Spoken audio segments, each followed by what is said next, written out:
Do it. Hello and welcome to What Else Is On, the show on the Else Nerds Network, where we talk about the past week in the movies and TV shows that we have watched. I am Gregor Sprague, and joining me as always is Corey Scott. Corey, how you doing? I am well. I am slightly sick, but I'm handling it beautifully. All things considered. After the last few weeks of just pure uh, having a cold You turned into is not so bad. What? You turned into Droopy Dog? Pretty much. Not to be cliche. In fact, I think I said this on podcast of Terry yesterday. I went to a gay bar on Friday night, and I woke up Saturday with a sore throat. So what does that tell you? We had a good time. Oh, that's awesome. Well, so before we get started with our reviewing of shows, let's talk this news story that you brought up. I think that I you really want to talk about this, and it comes to us from IndieWire, and it's Jason. The title is Jason Blum gets honest about the failure of Gem and the Holograms and the reality of his indie model. So, yeah. And I don't necessarily want to talk about the article and what his speech was and everything. Although the speech starts out with him basically saying, he's going there and he's talking about the indie model of filmmaking and how he believes in it, and he wants to teach all these kids about it. And he has to open up with, now what sucks about this is right now I'm opening at like the biggest bomb of a film, and that kind of sucks. And it does, and it sort of should. I don't want to lay a lot on Jason Blum because he apparently wanted to make Gem and the Holograms in a way that was more like the TV series from the 80s, the cartoon series. And as I understand it, and this is something I've been hearing around, is that Hasbro, who owns the property, didn't want that. They nixed taking the show as it was and putting it to film. So I don't necessarily think it was this guy's fault. But I do have a problem with the fact that he went and he did interviews and kind of implied in those interviews that, well, the theatrical trailer doesn't look like a lot like the cartoon, but you'll be pleasantly surprised, I think, when you see it, making it sound like, oh no, there's going to be those things there, we're just not putting them into the trailer. And that was a bunch of bullshit. And I don't care if you're the guy who made a second better G.I. Joe movie than the first shitball G.I. Joe movie, because that wasn't hard. I've seen people do things with Legos that make those both look like canned snot. But you don't BS the people that you're making the pitch to. You don't BS the fans. And this was a whole big load of BS to the fans.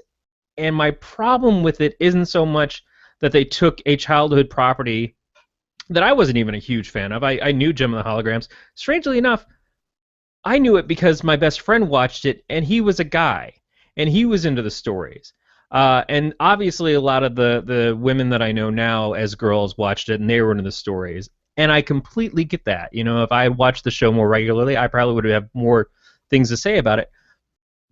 But we've seen these kids' properties wind up on the big screen today and just get trashed. The Transformers of the films are pretty much unrecognizable to me, other than the fact that they have the names. They're just a blatant joke of, well, in some cases you get to see their balls. That's something fun. You see them urinating on people. Oh, Jesus, what a great time. I can't understand how you can take a kid's property, make a film for adults, and make the thing more juvenile than it ever was before. But that's okay, Michael Bay. You go right ahead and love yourself. The thing is that a lot of these properties, Teenage Mutant Ninja Turtles, G.I. Joe, Transformers, have all been boy movies and boy shows. And G.I. Joe was a punked out piece of crap film, and everybody agreed it was a piece of crap film. The only thing that you could probably say redeeming about it was the fact that it was like one of the big starring roles for Channing Tatum, and then they took that, put him into the sequel just to kill him. By the way, spoilers on for the show. But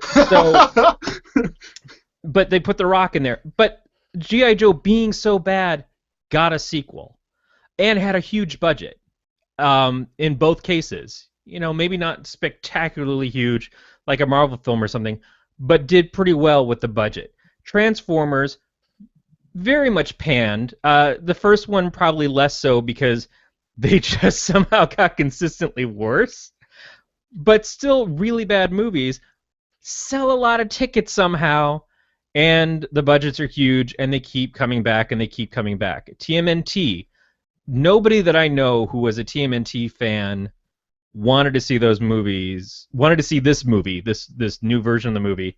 The fans that are like the pure fans really didn't like it. A lot of people said it was all right, but a lot of people just hated it because of the stupid changes that they made and the nostrils and everything else. Again, given a big budget, getting a sequel. And I all think of those things have. Go ahead. And I think that's the difference, though, between those and Gem and the Holograms. Well, that's exactly what I'm saying. That is the difference, and the difference is that they're boys' properties versus a girl's property, and I think that's a huge, huge statement from these companies because Gem and the Holograms should have been treated with the same respect, at least of these other things. Now, Transformers and G.I. Joe and Ninja Turtles are absolutely top of the game things for young boys. I mean, you can't get three hotter properties than those from the 80s. A Silverhawks or a Thundercats, which I hold in a similar regard, probably not at that level. But Gem and the Holograms was one of the top ones of those for girls, and like I said, for some guys in the 80s. And to see it get a shoestring budget and be told basically we don't want it to be too much like the show, to the person who's making the movie and is excited to make a movie about the show, to not involve things like synergy, to basically make it like a Justin Bieber documentary, which has been compared to a lot because the guy also did that documentary. Jason Blum did? Oh, yeah, that's right. Yeah. And just interspersing stuff of YouTube in there, interspersing a lot of shots of Google Earth, as I understand it. That's really crappy, and I think it's a pretty terrible statement to say we don't value the girls who love these properties. We don't value the girls who bought these toys to the same degree that we value the guys. So they undersold the hell out of this project, and he worked on a shoestring budget, and he also made a movie that wasn't true to, if it at least had something true to the original aspect of it, that would have been something. A bad budget is a bad budget is a bad budget. You can't do a lot with that. But at least if you keep the spirit there and you keep the characters correct, and you make it feel, you feed the nostalgia. That's why these things come out. Now, Hollywood is going to say, oh, well, no one wants to go see these movies, these girl toy movies, so we're not going to make these other ones. So we're not going to do something with Strawberry Shortcake. We're not going to do something with She-Ra. We're not going to do any of these things because why would we? That's really crappy to do when the model has shown that even when they make bad movies for the other properties, they get some money back and they get sequels. I think that's really lousy, and it really bums me out because this is the same mentality that we have with DC and Marvel not wanting to make female figures and not wanting to make female-led superhero films and not wanting to put them on T-shirts. I just think that's such a blatant bullshit way to present these things to feed the argument that nobody wants it. You know, you're creating the dilemma that you're stating is there on your own. And I think that's really terrible because I want there to be a great Gem and the Holograms movie, and I want there to be a She-Ra movie, and I want there to be, you know, a Black Widow film or a Scarlet Witch film or the Captain Marvel film that I'm still looking forward to even though it keeps getting pushed back. I want Wonder Woman to be a film about Wonder Woman. I don't want it to be a prequel to Batman v Superman. I don't want it to be hinged on these male characters. I want her to have her own property and film. And I don't know exactly what they're doing with that. That's neither here nor there. I think that these things can succeed if we just stop bullshitting ourselves and acting like women don't want to see movies and women don't want to enjoy nostalgia. The biggest fanboys in the world are fangirls. They are the greatest people. This fake geek girl bullshit that's been going around for years at cons. It's all from the people who are so upset because their fucking fandom is getting overrun by people who want something new and something different and something that's aimed towards them. Not instead of. It's not like you can't have your Punisher and your Wolverine and your Spider-Man and everything. But god damn it, girls should be able to read comics too and get the same things. Girls made X-Men one of the biggest hits in comics because X-Men with just the guy vote is the same as Batman with just the guy vote and the same as Superman with just the guy vote. Mm-hmm. Women took to those characters because they included women. They included strong female characters in that. And those women made that thing bigger than what it would have been without them. You added to the fandom. And then the films come out, the cartoons come out, all that stuff. Women were a part of that, and a huge part of that. And I think that there's still some sort of setback that comic books and cartoons are only for boys, unless the cartoons are cutesy and pink. It's the Barbie aisle methodology. I just really find that disgusting at this point in time that we haven't figured that out yet. That the people who sit there and are bean counters and are saying, well, it's all about the bottom line to us, well, then shut up and feed your bottom line by making your audience broader. And I really am afraid that this movie is going to be a detriment to some of the strides that we've finally been making on inclusiveness for female characters and female viewership. And it just pisses me off something fierce. So, I mean, Jason Blum, sorry, man. I'm sorry that your movie wound up being a suckfest, and I'm sorry that it sounds like maybe it wasn't your fault. Welcome to the Fantastic Four era of films that get so much bad press because they don't respect the original content. But at the same time, you should have walked away. If they wouldn't let you do something that was true to the property and you claim that you're a fan of that property, then you should have walked away instead of adding to the destruction of female characters being in films, because you made it harder for everybody else. Yeah. And real quick, I want to mention some of the other points that the article made, because you might not necessarily know who Jason Blum is, besides the fact that he and to be honest, it wasn't just Gem and the Holograms that tanked, but he's also the producer. His company, Blumhouse Productions, also released Paranormal Activity: The Ghost Dimension, which also was a box office disappointment. But that they're blaming on the fact that it wasn't released in as many theaters because they wanted to release it as streaming at the same time. Yeah. But he also talks about something interesting from what I read from the article, is because he has this model of each movie only, like, they have this adjusted scale to where, like, I think they said the actors are paid like $3,000, like just over $3,000 a week. They're paid scale. Yeah, they're paid on they're paid what to the scale. minimum is for Hollywood actors, essentially.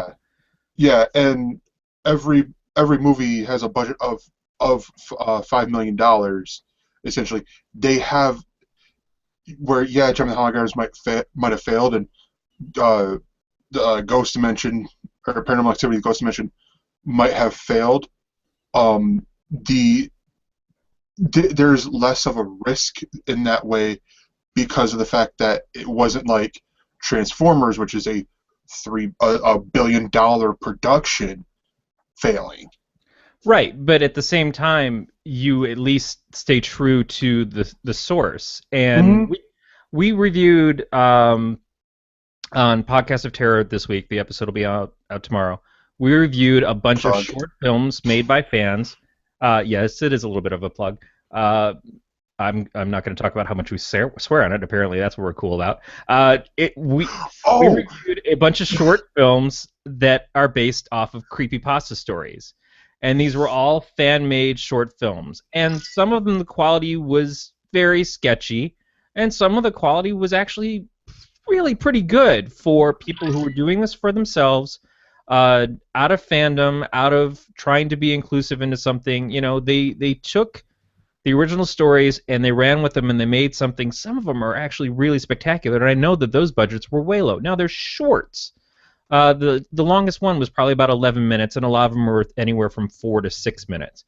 But that's still, it shows that something can be done. You have to treat these, if you're going to take someone else's property and you're going to take something that so many people are already big fans of and utilize it, then do it correctly. Do it with the respect that that property deserves. If you're just cashing in for it, then I'm sorry, but no one is going to respect you and your work. And I know that he swears up and down that he tried to do it right and he tried to approach it as a fan, and they cock blocked him. But you know what? If you're getting cock blocked, walk away, because you don't have to have your name associated with that.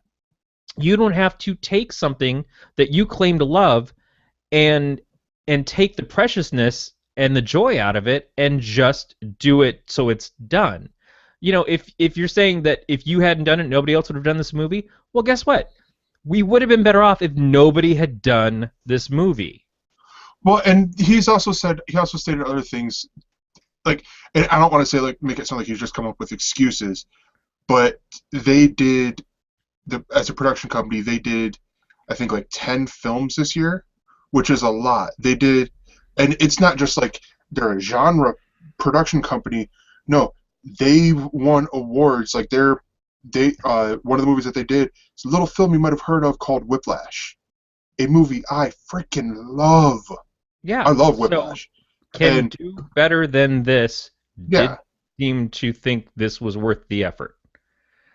Yeah. I mean, if I'm just shitting on your vision because your vision was this, then I'm sorry. But I think your vision and scope are way off from what people wanted, and I think you should know that if you looked at the original property. But that's the thing, is I see him saying things, and I know that he at least has some comprehension of what Gem and the holograms is about. And he didn't do that. He didn't provide it. And all I can see is that this is going to be an excuse to just not try anything like this anymore. You know, you should have done a news story. You should have done something that you said to fans, oh, it's kind of like Gem and the Holograms then. You could have done that. There's enough of that out there. Nothing seems original anymore. With how I read the article, I don't think that's where he's coming from. I think that's where other people will go to. Right. I don't think he's the one who's going to say we don't make any more films like this. Yeah. But I think that Hollywood is going to say, no, we're not going to invest in that. And I think that it already stems from they wouldn't invest it in the first place. Yeah, and that's honestly the shame. And now that I'll have a link to it in our show notes in the video. I just got to remember to edit it once I get done. So onto the show, onto the review section. And part of me is sad to actually do this review because the one who's been hounding us to watch this movie is not here. Beatmaster is not here. Don't really know where he's at, but he's probably just busy. And he's probably just going to give me shit anyways because I still haven't watched the damn movie and I've been promising to get to it for like a year. And I'm going to say Snowpiercer, I could see where there's a bug around here just right in my peripheral vision. But where Beatmaster, I see where Beatmaster's coming from, and I did really enjoy the movie. I think he might be a little too into the movie to be hounding us, because I don't necessarily feel like it is one of those movies that you absolutely have to watch. I will say the fight scenes in here, spectacularly done. I mean, I was sitting there going, oh my gosh, these are I don't know who the fight choreographer is, but it's really well done. Really just artfully, this movie is very artful. There's moments in here where you're just like, they'll slow down time, and it's not like just like a Matrix bullet time effect. They have a reason for doing it, but they don't tell you right away. The gore in here, with some of the fight scenes, is intense. The one thing that, because Snowpiercer came out, what, 2013, I think? I think so. Like that sounds right. 2012, 2013. Some of the effects are already starting to look a little dated. So that's the only part that's gonna have against it for longevity. Like, it's gonna be like watching Back to the Future, and you'll be like, oh wow, you can really tell that this was made in the '80s, sort of deal. It's gonna have that sort of thing for me. But luckily they don't. It's not a very heavily CG movie, so there's only gonna be a few little scenes where you're like, oh, they didn't have the best budget, sort of deal. And but the story is great. The story is basically you have this train. This guy made this rail system that goes around the Earth, um, basically around the Pacific Ocean in a way, because it's the only part. It's the only ocean it doesn't cross. Um, and the whole track takes a year to go. Like, so you start here, you go all around. That's a year. And he did it because it's a little bit like Noah's Ark. Like, oh, he knew something was going to happen, or actually, I think he was just doing it as, excuse me, as a here's a cool little travel thing. Go around, and if you stay on the train the whole time, it'll take you 1 year, sort of deal. But this apocalypse thing happens to where the Earth freezes, and you have sections of these cars. Like, the front half is the people who bought tickets, and they're like the more wealthier people, and then the back section is the bums who ride the rails, sort of people. Like, they're the people who were let on for free, and it has an amazing cast in there. I will say that. Like, you got Chris Evans, who you know about. I am blanking on her name. Tilda Swinton. No, wait, Allison Pill. No, the black lady. Octavia Spencer. Octavia Spencer. Octavia Spencer. They're both in there. But you know about them. They're both in there. William Hurt is in here. John Hurt. Oh yeah, John Hurt. John Hurt's in here. Ed Harris. Ed Harris. Ed Harris. I'm sitting there going, because he's not in there until the end. Spoilers, but we already warned you. But he's not in there until the end. I'm like, wait, who is? That's the dude from Apollo 13. What is his name? God, it's like Ed something. Ed. Eventually, I got him like, yeah, it's Ed Harris. Brilliant role. He played the role brilliantly. There's a bald dude in there. I swear is the guy that they had on Flash, as the gas guy, and then the Victor Zsasz or whatever in Gotham, because he looks almost exactly like him, but he's not. Yeah, it's a Korean. It is a Korean film because it's a Korean director. So, but it's this cool film thing because the two languages that are spoken are Korean and English, but it's mainly English, and so that's the cool part about this film, is this is a foreign film made for an American audience in that way. The whole to see all the different train or coach or cars as they're going through, and the different dynamics of the train as you're going through was breathtaking, because you have this back train, which is like the slum car, where they're all like basically living in this alley, in a way of speaking. And then you move further and further forward, and you see the wealth until you get to the head of the train, or to you get the train pulling it, and it's beautiful, futuristic thing that comes out, and it's just brilliantly done. I'm not going to say anything about the ending, because to spoil the ending is to spoil a masterpiece, in my opinion. Like, the ending is so well done, and I say check it out. It's not one of these things like, oh, you have to check it out, whatever. But like, if you have Netflix, it's on there. Check it out that way. I think it might be on Amazon Prime as well. And if you have any other ways to get it, but definitely check it out. It is worth the watch. Yeah, I think you just painted it in a different light than what I thought of it. Like, I, for some reason, never in my mind pictured fight scenes and stuff when it's been talked about or when I've read stuff about it before. But I've sort of I've glanced over it. Everybody who's watched it has said great things about it. So, yeah, or at least that I've seen. So there's no reason for me to avoid it. It's just every time I kind of flip through on my what to watch on Netflix queue, and then I wind up not watching anything because there's too goddamn much stuff there. I just see it. I'm like, oh yeah, Snowpiercer. Flip, flip, flip. It just. Yeah, it is worth, because I watched it yesterday.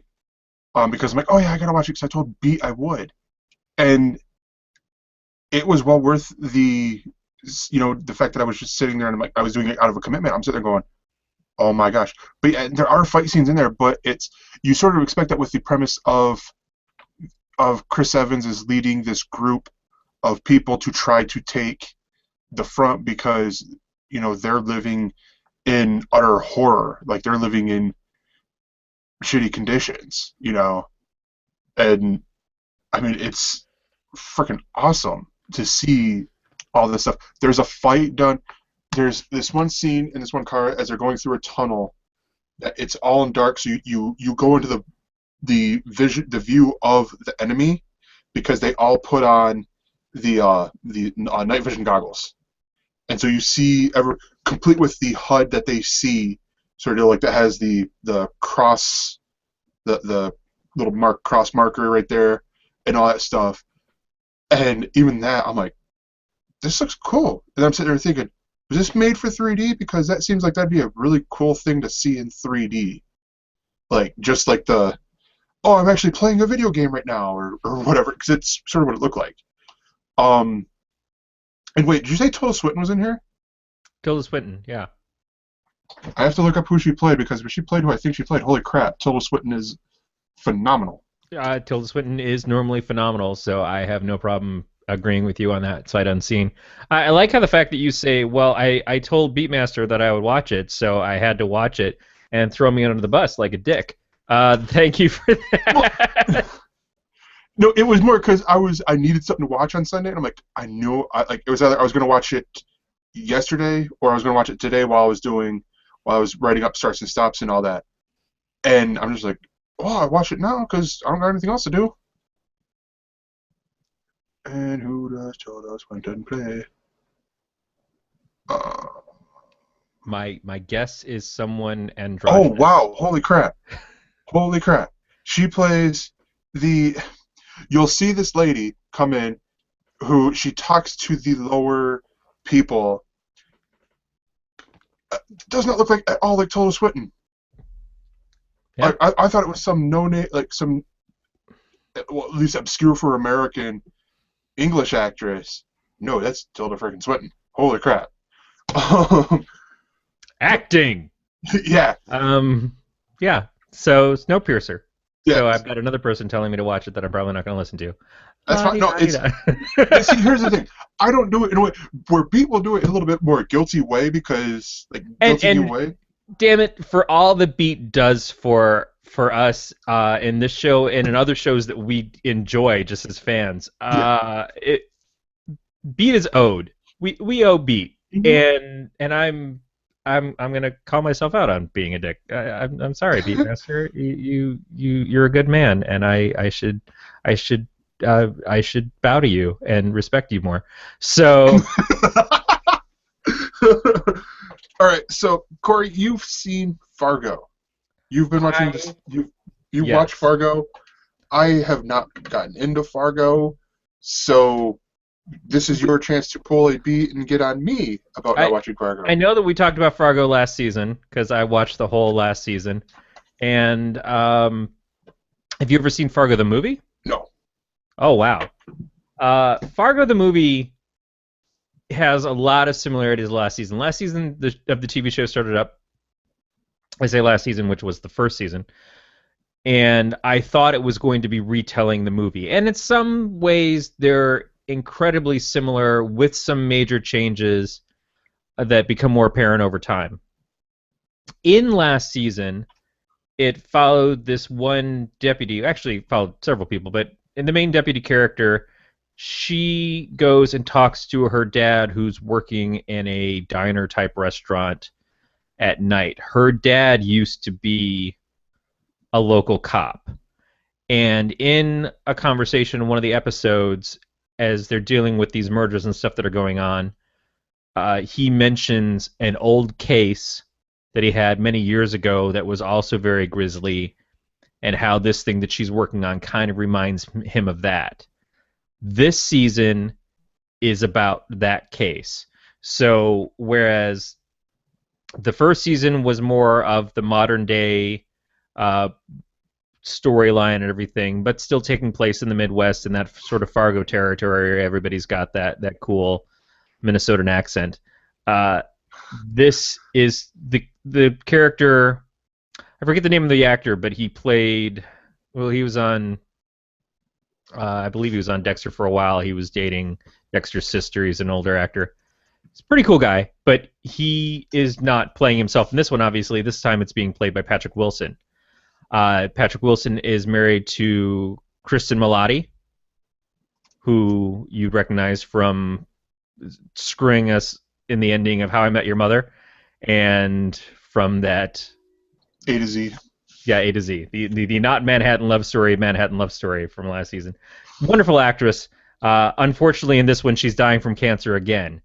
It's terribly typecast. Her father, who is the sheriff from the next town over, is played by Ted Danson.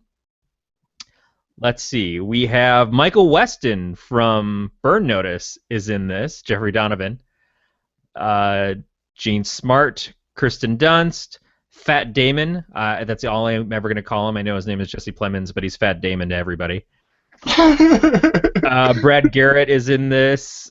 Kieran Culkin is in this. It is a spectacular cast, and it's one of those things. Evan, one of our producers, asked at the beginning of before we went on air, how does this second season compare connectively? Hold on, time out. Before you get to that, sure. Because you've mentioned Jeffrey Donovan, who is on Burn Notice, but you failed to mention Bruce Campbell. Bruce Campbell's not shown up yet. Okay, that's why. That is why. So I'm on the Wikipedia page. I'm like, but I do know that Bruce Campbell is coming up, and I'm pretty sure I know who Bruce Campbell is playing, which is even cooler. But Evan asked me, the first to second season of Fargo, how does that compare to the first to second season transition of True Detective? And there is no comparison. One, like I've already said, there is an actual connection between the two seasons of Fargo. The other thing is that there seems to have been zero drop in quality. I can't say that it's better because the first season was so incredible, but I know that the first season I was still sort of confused as to if it was retelling the movie or not for the first few episodes. So it took me a while to really appreciate it. This season we're 2 episodes in, and it's just been fantastic the whole time through. And Erin and I watch it, and she's really taken with it. She thinks it's great, and she loved the first season as well. The music is astoundingly well chosen. Obviously, it's suiting the era because it's taking place in 1971, which is when I was born. And it's just got that great 70s era feel, but a lot of different types of music from that period. It is creepy and weird and violent and funny, and does everything it can to fill you with intensity and still crack you up at the same time and gross you out more than a little bit. The characters are all interesting. Even the random characters. I mean, that's what the Coen brothers do with their films, is just the characterization and everybody. Just for a brief moment, you get this flash of someone, and you're like, wow, okay, I can totally hear their voice in my head from now on, and I don't know if I want them there or not, but they're still really good. This is obviously not the Coen brothers doing the show, but it's so respectful to what they've done, and it picks up with what they've done and grows from it. I can't imagine that they could have done any better. It's just so good, and 2 episodes in, it's not even so much of a mystery to the viewer. We know what's happening, but it's a mystery of where it's going to go and how much worse things are going to get, because you just know that they're going to get worse and worse.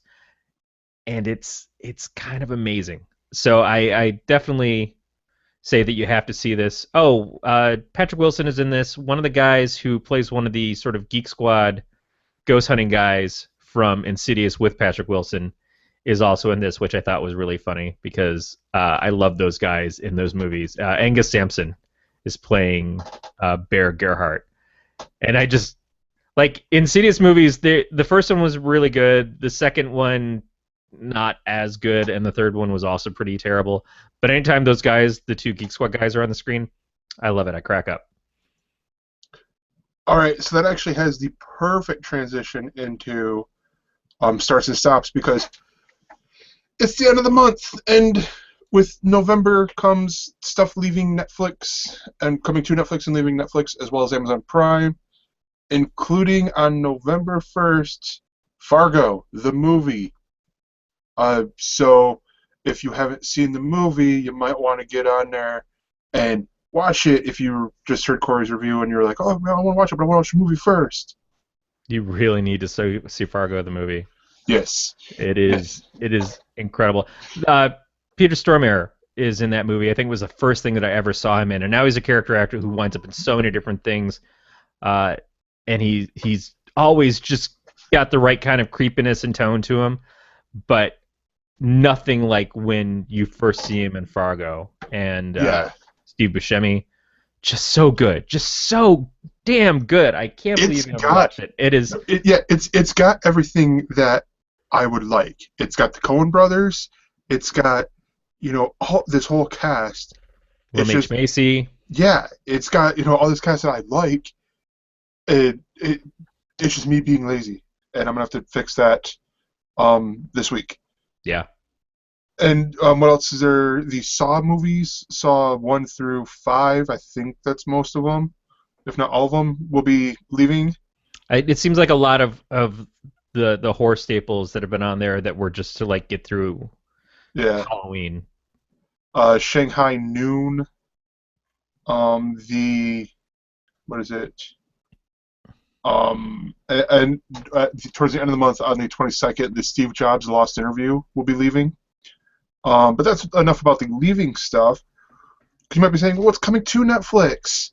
And well, I'll tell you. On the TV side, you have where is it? On the 15th, you have the final season of Continuum. And then on the 20th is Marvel's Jessica Jones season 1. That's like my weekend.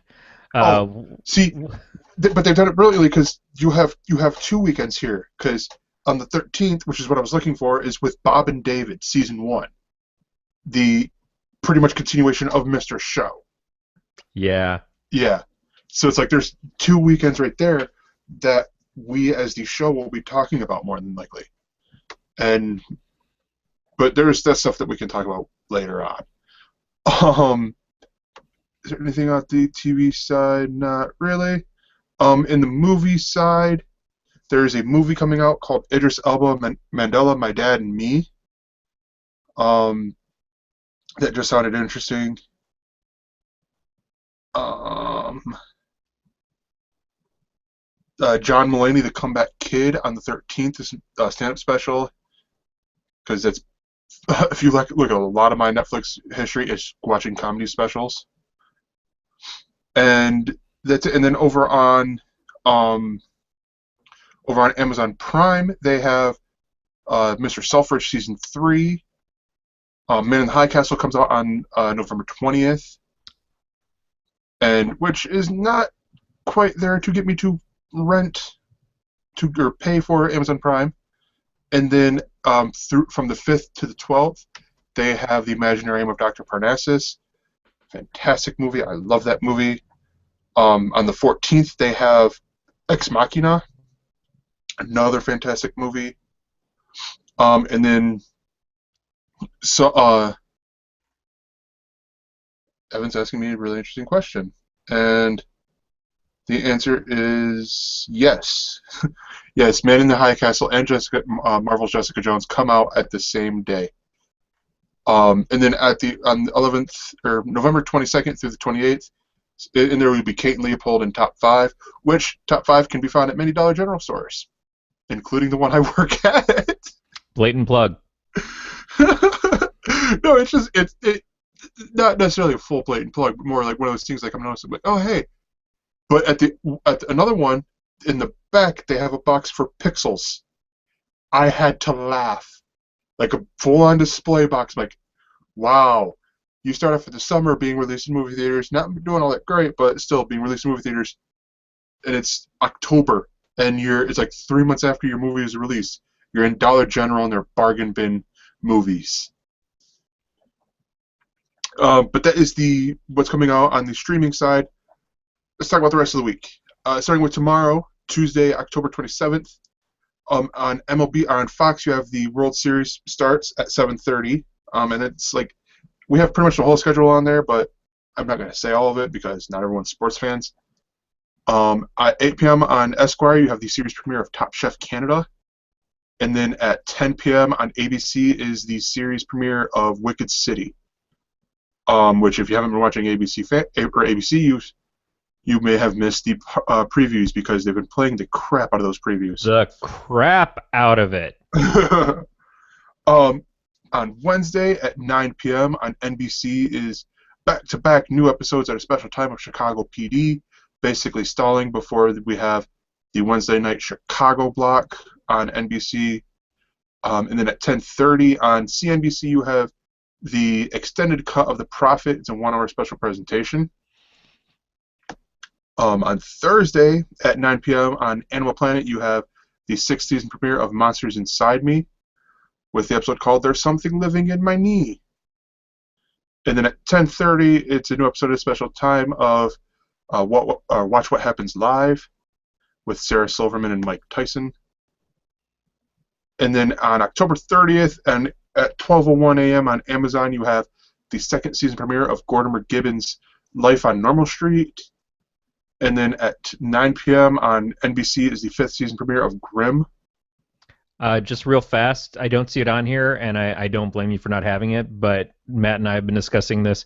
On Friday night, there is going to be on Destination America, which is a channel I'd never really heard of before. They are doing a live exorcism. Oh, yeah, so it is on there. I didn't...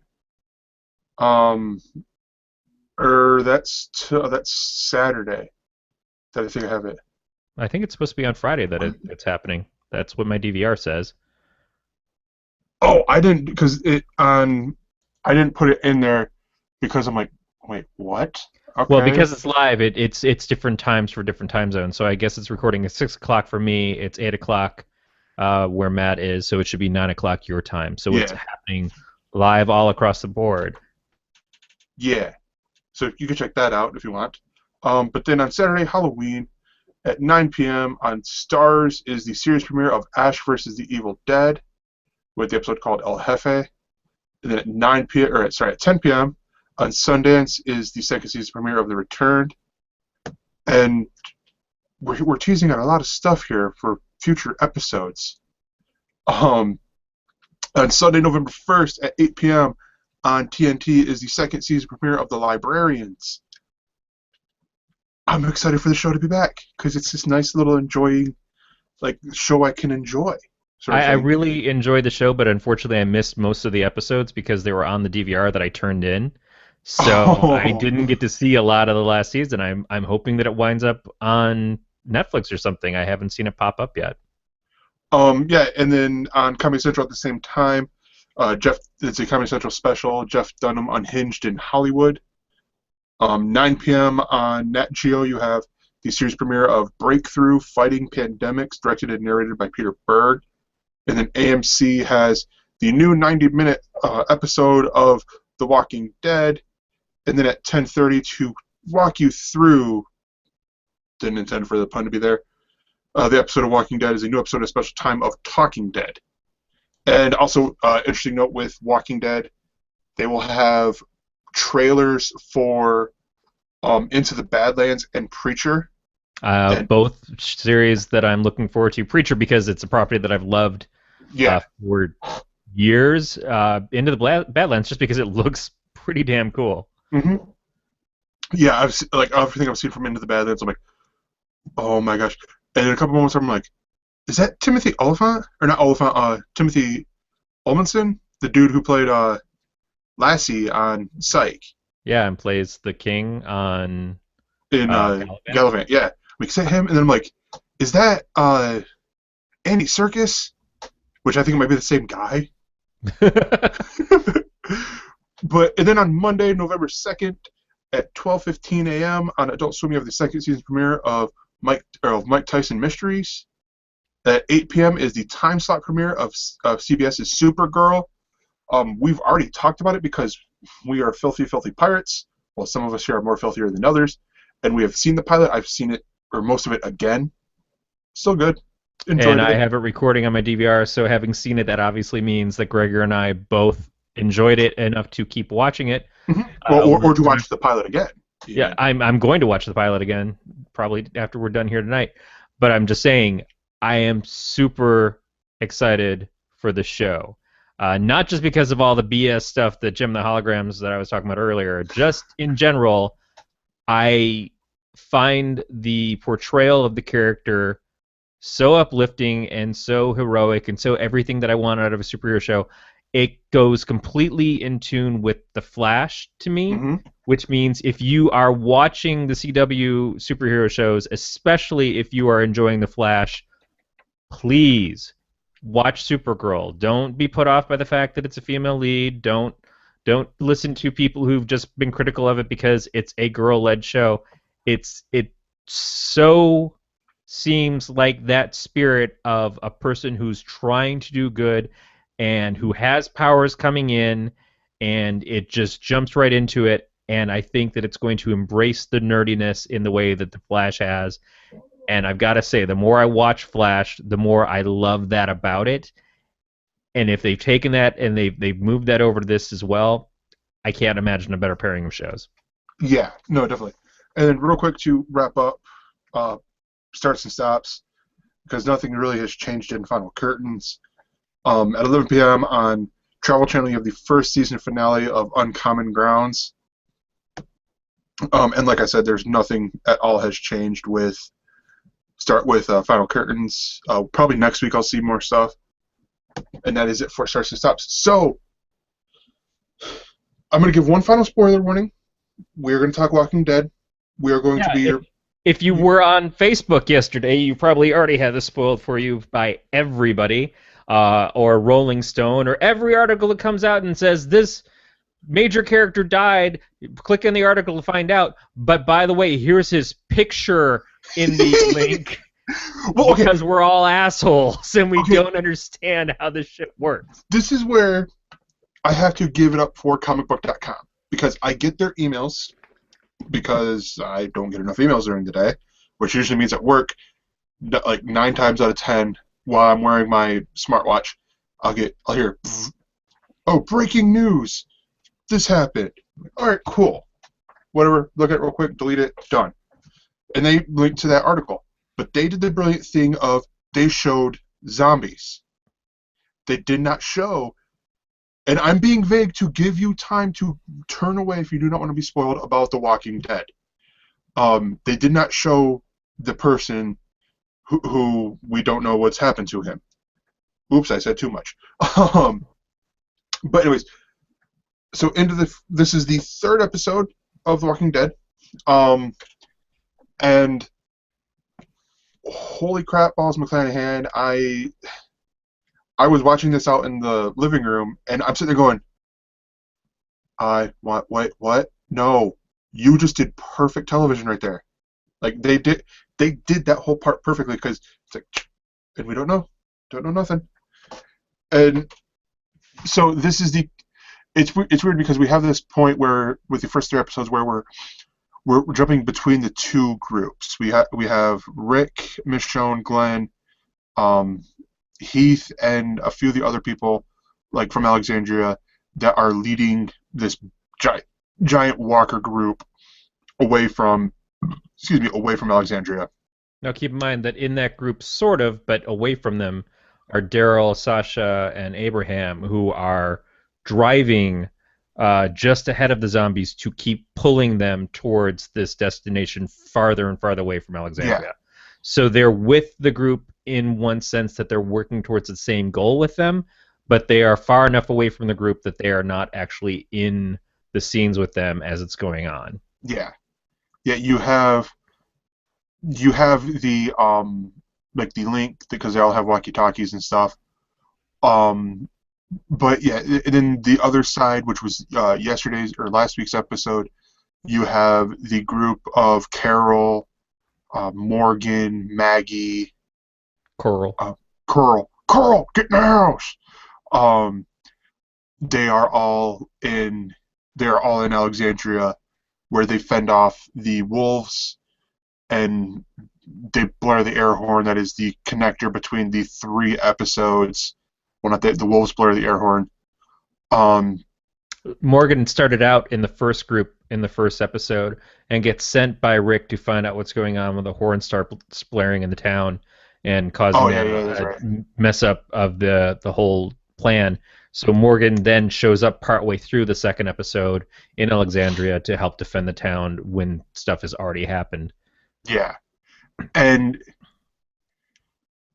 so, I mean, basically we have this interesting moment of, for me, it harkens a little bit back to the first or second episode of the series, when Rick is first in Atlanta, and they're doing the, and you're seeing he's riding the horse through town. Yeah, with the town that they're in, and they're trying to get back to Alexandria, and it reminded me of that a little bit, and because the group, Rick said this because I think he's losing it a little bit, but he knows that Michonne and Glenn are not gonna leave people behind if they can, sort of deal.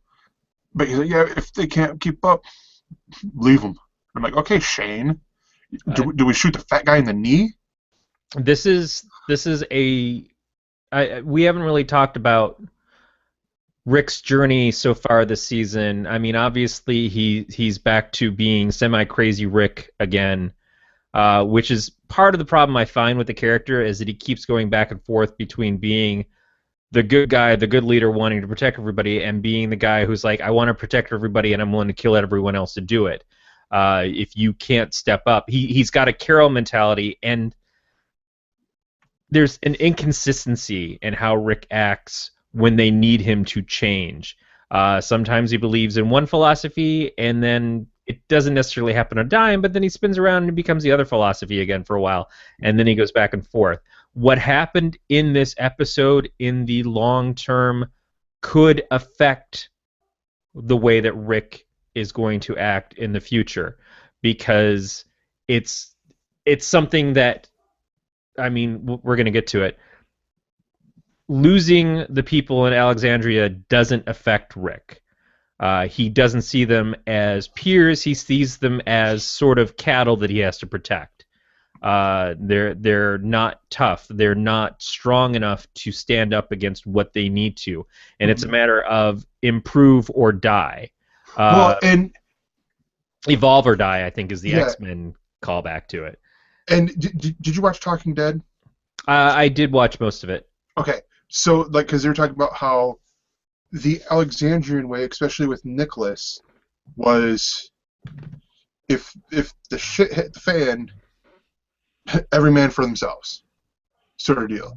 Like we saw that last season, and so that's where it surprised me a little bit, where it seems like Heath has the moral mindset of Glenn and these guys, where it's like, okay, we're not going to leave someone behind if we can help it, sort of deal. But they've had it easy. I mean, even Heath, who's been out there, hasn't run into the things that Rick and their group have, because while they've dealt with walkers, or I think they call them roamers or something like that, they have not had the things like the governor to deal with, the stuff at the prison to deal with. They haven't had the stuff with the cannibals. all of these different things that have shown it's not just you against the dead, it's you against the world.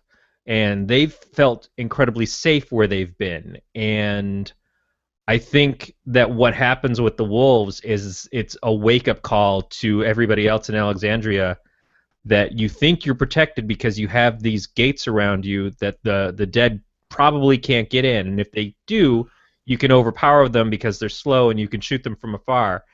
No, there are thinking people out there who are more ruthless and worse because they will do things that you're not expecting, and they will break in or they will be let in, if you believe some of the rumors, and take you apart in a way that you were not prepared for. And that's what Rick and Michonne and those are trying. I mean, Rick's not explaining it anymore, but that's what Michonne is explaining to Heath.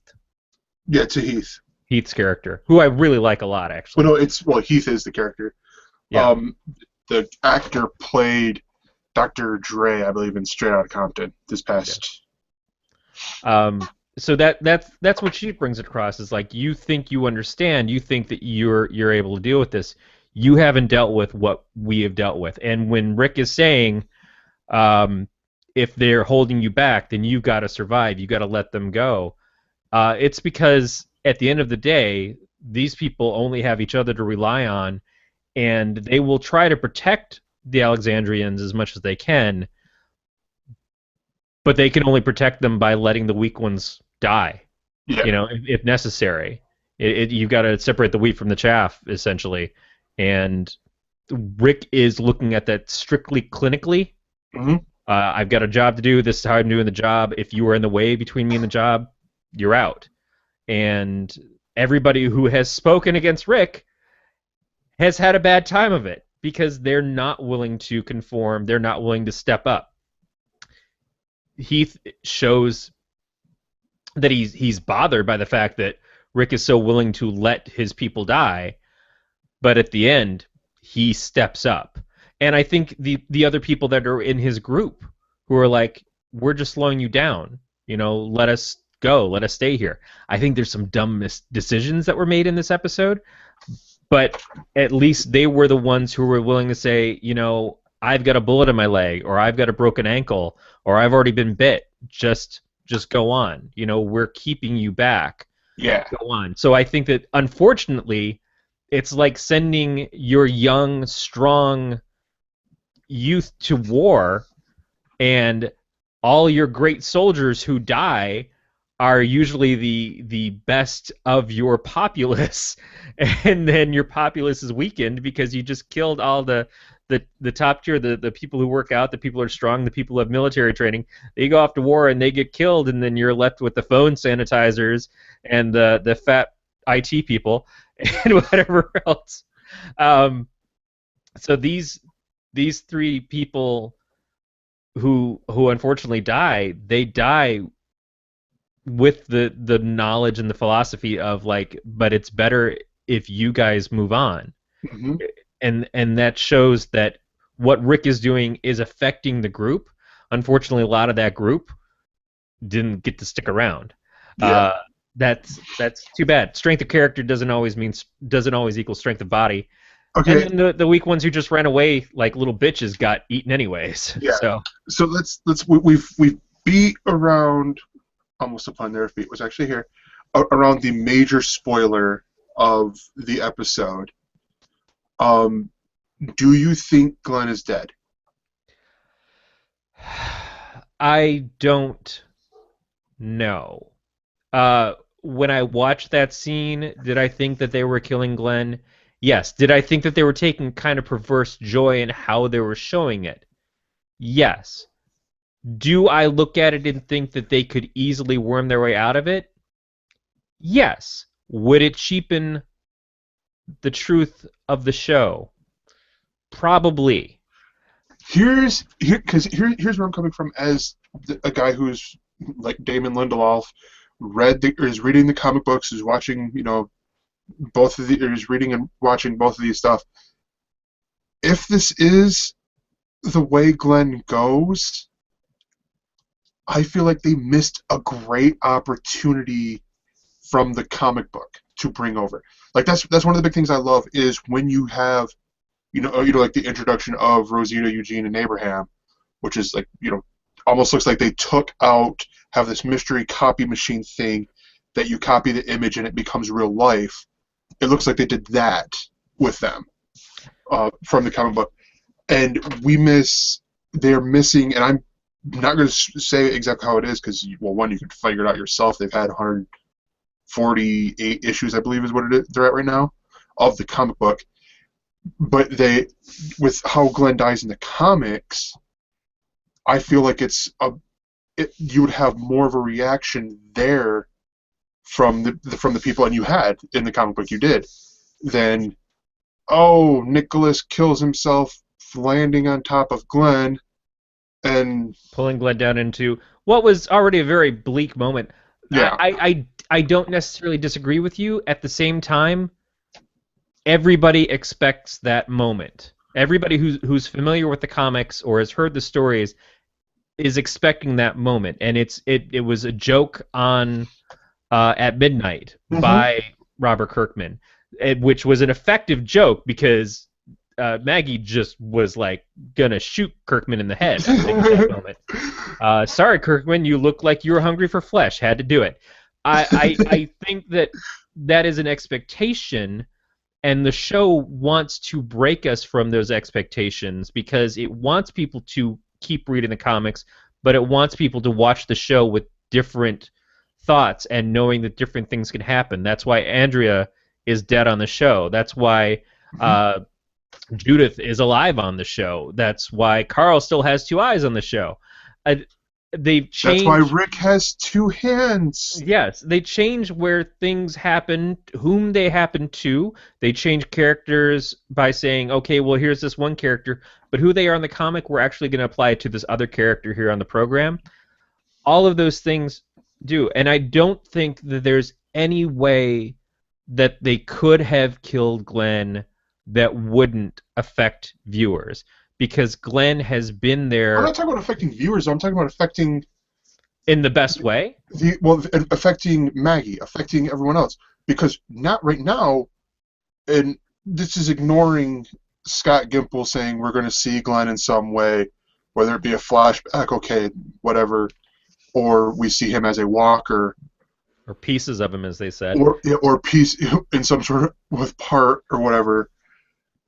This to me feels like if they don't do anything, if they go the approach where he's not shown up as a walker, you're going to have a season where they broke Maggie because she's just going to be worried once everyone else shows up, but Glenn and but Nicholas, and then the other ones that they know have died. It's like, all right, but where's Glenn? Where's Glenn? Where's Glenn? But that in itself is a strong story. I mean, unfortunately it's a repeated story because that was the season with the barn. Yeah. And wondering where Sophia was that whole time. In the barn.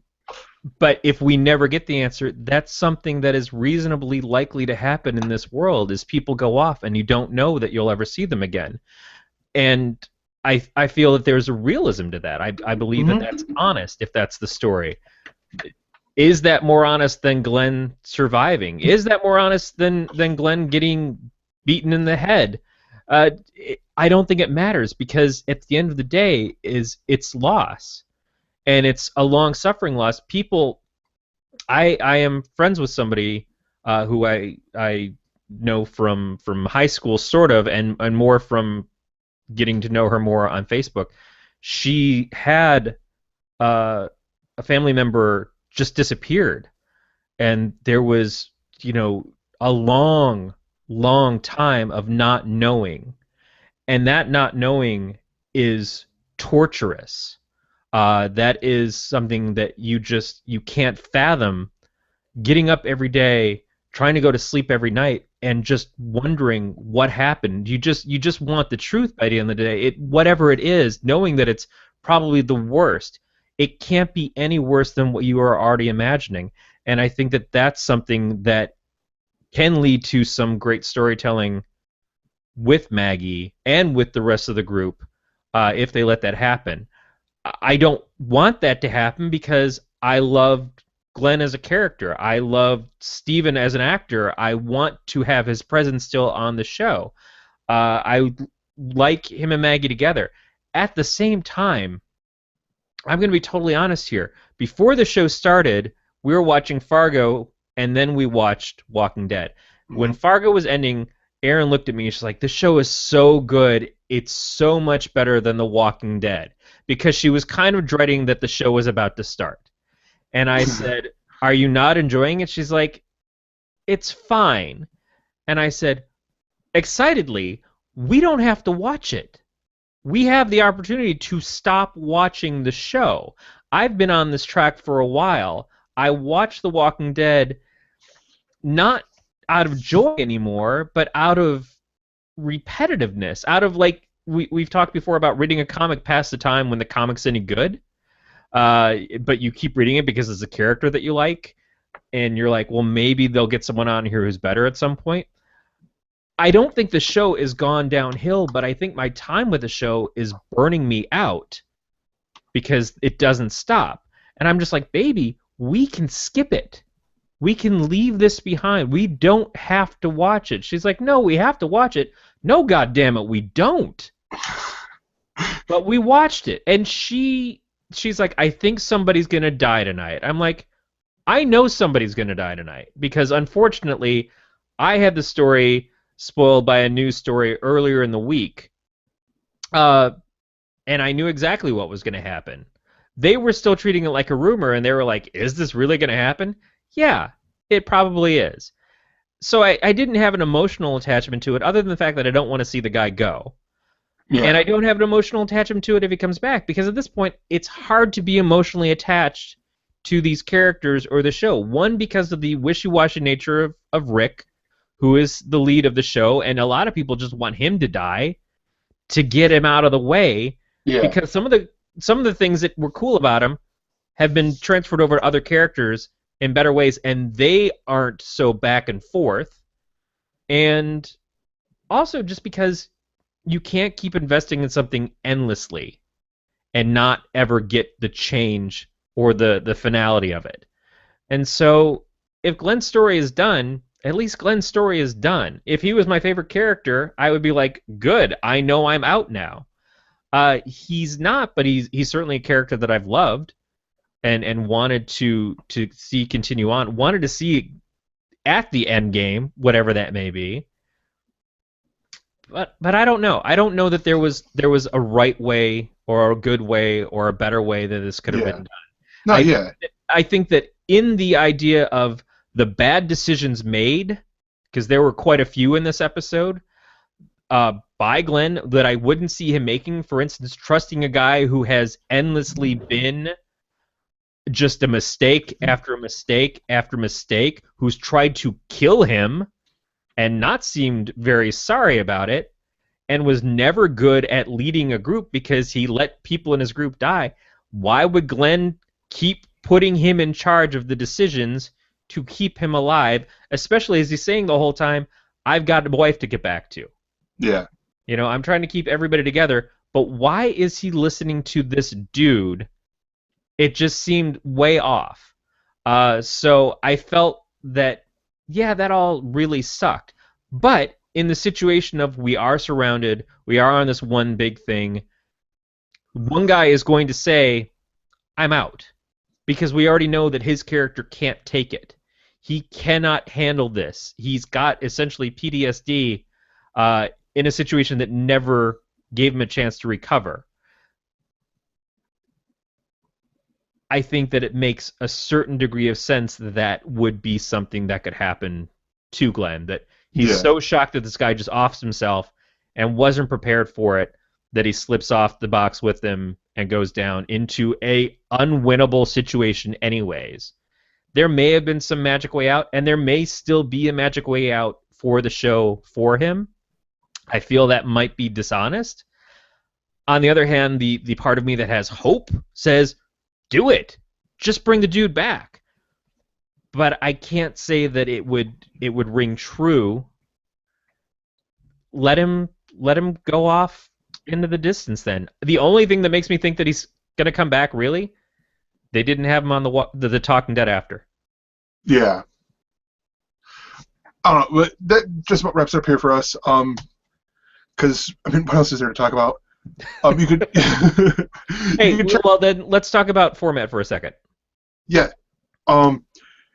Because you know all of our typical ways to get a hold of us. We have their email, webpage, all that stuff. But things are going to be changing for the month of November because Corey is going to do NaNoWriMo again. I'm going to attempt NaNoWriMo again, but yes. I feel better about it this year than I have probably in any previous year, including the year that I won, and that was mostly because I was unemployed. Yeah.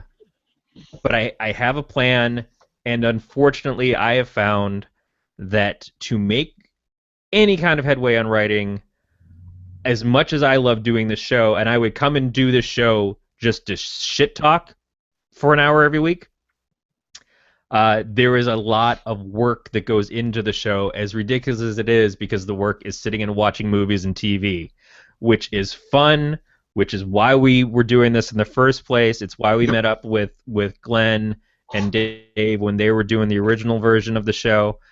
And I love you guys, so I love to just come and hang out with you guys. And I'm not trying to close myself off, although I may have to kill Facebook for a while. I'll keep Slack, though. I will keep Slack for the group. Slack for the win. But I can continue doing Podcast of Terror because it's one movie a week.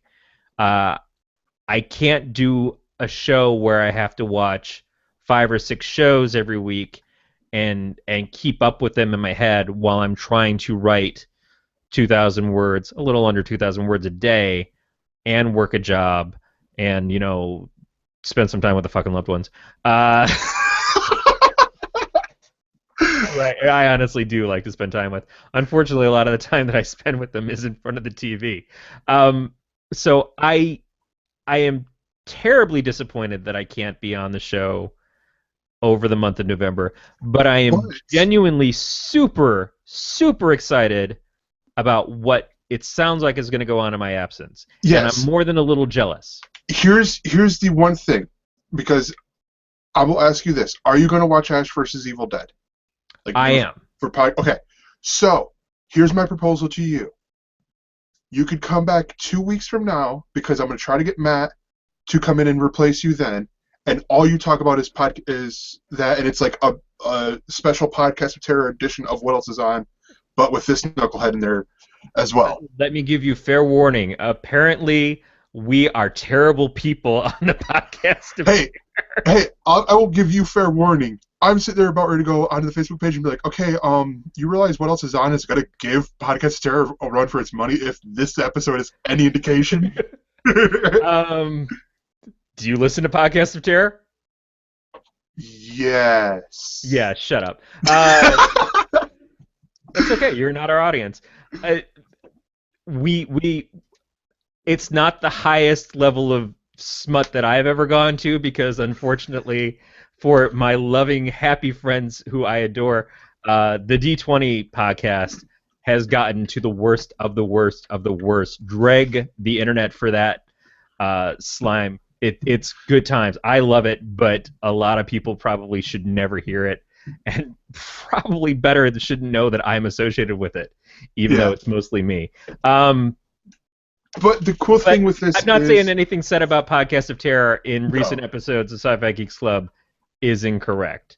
Yeah. I'm just saying we are who we are. And I would love to come back and do that episode, or at least pop in for that part of it. Yeah. And I am definitely going to, if this winds up in an audio format, listen to the episodes on my drives to and from work excitedly, because I have heard rumors that Brad Ludwig is going to be on here of Adventure Party and also of Sci-Fi Geeks Club. Right now my plan is Brad will be next week, Matt will be the week after, week 3 and week 4. Is there 5 weeks in November?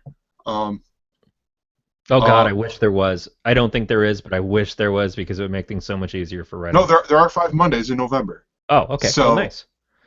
So week Still 3, 30 week days. 4, and week 5. Because I'm going by the Mondays here. I don't have people in there. This is my call. Dave Nelson, I want you on for one of those 3 weeks if you can do it. I think you got to get Tasteful Dave. I would love it if Daryl made it on. Daryl would be cool. But if you Daryl did a very British episode, it depends on time and everything. Well, Daryl, the problem with that is, from what I understand, the internet is an issue for him. Okay. That's why he's never really on live. Have him tape all of his segments ahead of time and talk to the recordings and have a blast with it. I think that would be great. Yeah. And as I remember, my sleep study happens the first week of December. Mm-hmm. I believe it happens on a Sunday, so I took Monday off. So that Monday I should be well rested and 7th? Probably a little sloppy, but I should be able to do the show the Monday after. Nice. Not like the first. If from what I remember correctly, the 7th is the first Monday. Okay, then that should be good. That I believe that is the case. So, but with all that being said, I'm going to really quickly go through this. You can find our Facebook page at facebook.elsenerds.com where we post a lot of stuff about like stuff that we find interesting throughout the week. And you can watch us at watch.elsenerds.com. You can send us mail at elsenerds.com. And you can, sorry, I just realized there's things I have to do with money and stuff. And you could watch What Else Is On just about every Monday night at 9:30 p.m. Eastern, 6:30 p.m. Western. All of that's basically scheduled to hosts' work schedules. And we've mentioned them before with getting this here. But next month, I'm just going to call a Galactic Netcast on What Else Is On month, because they're the people who are over there who you should be watching their shows already if you're not. But you got Adventure Party, Sci-Fi Geeks Club, Alien Invasion, Podcast of Terror. Sorry, Matt, I didn't say that one first, but I've thought of them all before. Am I missing any?